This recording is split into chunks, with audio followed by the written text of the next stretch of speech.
Solve how to fix Minecraft error, exit code 0 on Windows. 1. Find out and close conflicting programs by running your Windows in its clean boot. 2.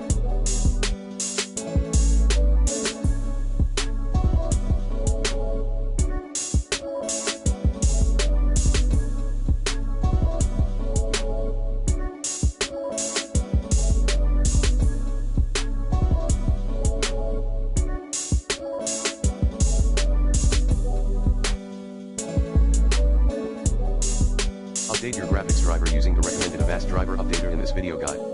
3. Make sure your Java is up to date. 4.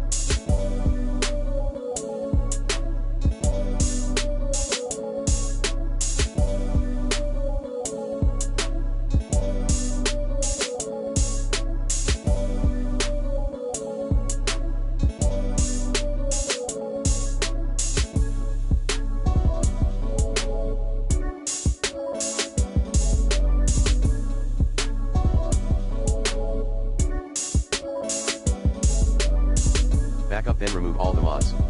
5. Remove and reinstall Minecraft completely.